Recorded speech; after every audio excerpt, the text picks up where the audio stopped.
I pastored a church in Wahpeton, North Dakota. Well, it's good to get together today. Yesterday we celebrated our 97th anniversary.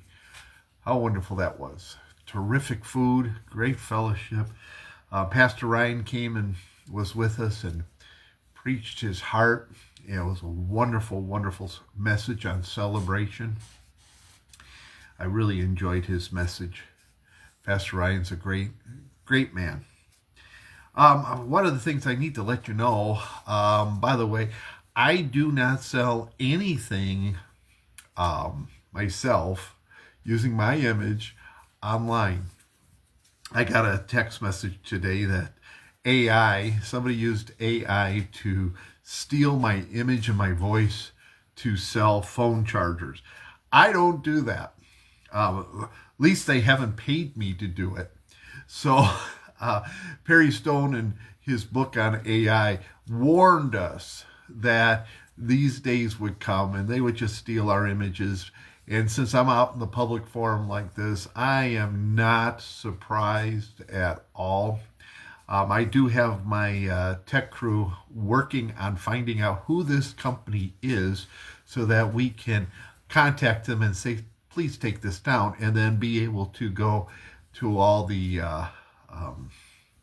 to Facebook and YouTube and all those and let them know that I did not do that. Could you please take it down? That's the only recourse that I know of at this point. It would have been nice if they would have contacted me and said, hey, we'd like to have you do a commercial. By the way, it's for a phone charger that keeps your phone from being hacked. Now, I did a little research this morning, and there is no such thing. There's a lot of these commercials out there, but there is no charger that can keep your phone from being hacked, is what the research told me.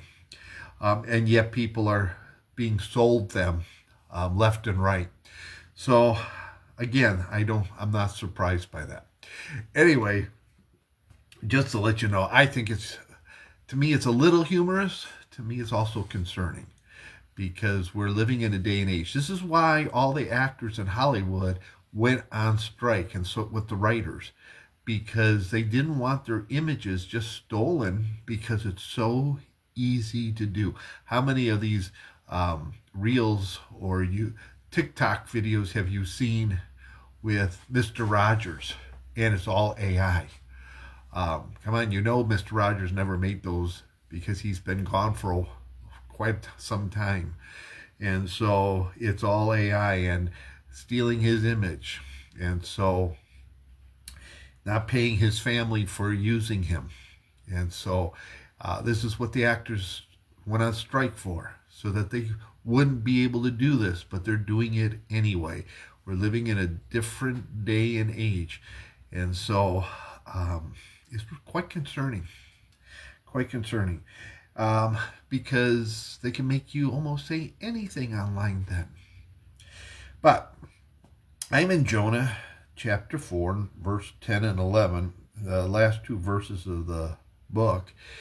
And this is what it says. But the Lord said, he's talking to Jonah, you have had pity on the plant for which you have not labored, nor made it grow, which came up in night and perished in the night. And should I not have pity on Nineveh, that great city in which are more than 120,000 persons who cannot discern between their right hand and their left, and much livestock? Jonah just wanted to see Nineveh punished. He wanted to see it destroyed. And God had mercy, because the people turned and had revival and turned to the Lord and repented. Now, Nineveh was a capital of the Assyrians, and they were, some call them the father of all terrorists. And so there's a reason why Jonah didn't like these people. But do we sometimes have the attitude of Jonah, that we rather see God smite them than save them?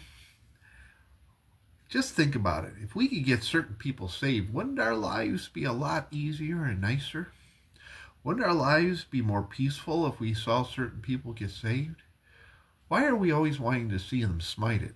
How about we start praying for their salvation? Because if they come to know Jesus, and how about we witness to them? Because if they now come to know Jesus, how much would the world be different? How much better it would be. I think about Gandhi when he lived in South Africa. He became good friends with a Christian, and he went to church one day with him, walked into the church. Now, Gandhi was a trained lawyer. He went to school in England. And he comes to the church. He's dressed in a nice suit,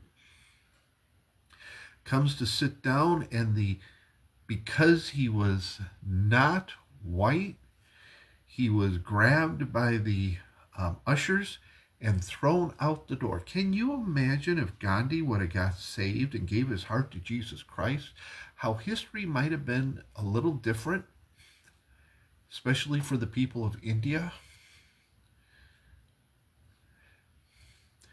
As Christians, we should be more concerned with their souls and love them and let them know who Jesus is.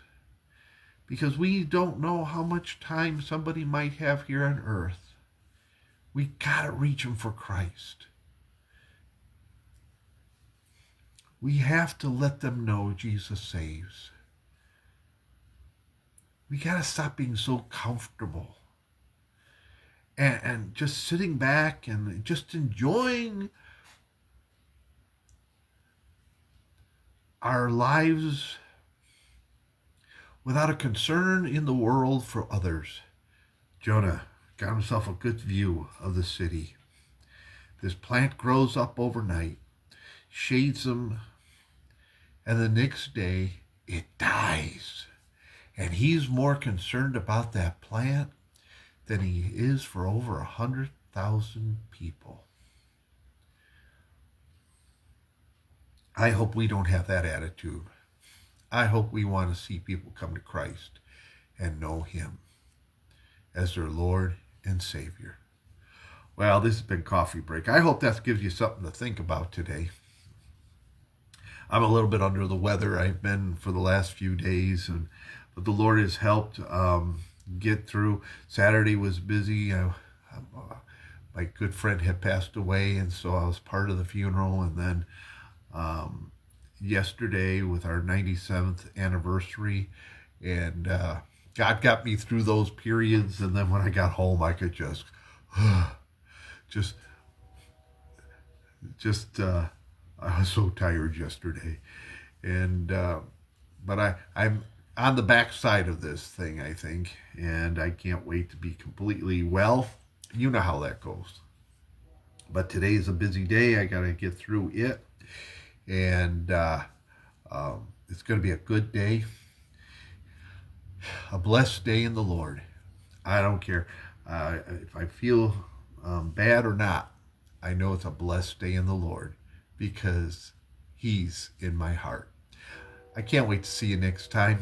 I better tell you, just in case you're new to this, New Life, the church I pastor, is located at 1021 South Center Street in Wahpeton, North Dakota. Hope you can join us this week, 6 o'clock this Wednesday. Pretty soon, we'll be launching our family church on Wednesday nights, which is going to be just fantastic. And then Sunday starts at 10 o'clock. Sunday church starts at 10 o'clock. 9 o'clock for Sunday school and breakfast. And boy, the kids are really enjoying it, as well as the adults, our Sunday school. So come on out. We're supposed to make disciples, and that's what Sunday school and Wednesday night's all about. And then we have a wonderful church service each and every Sunday. I hope you can join us. God is moving at New Life. We're growing. Great things are happening, and God is just blessing. I can't wait to see you next time. 1021 South Center Street in Wahpeton, North Dakota is where New Life is located. I'll see you next time.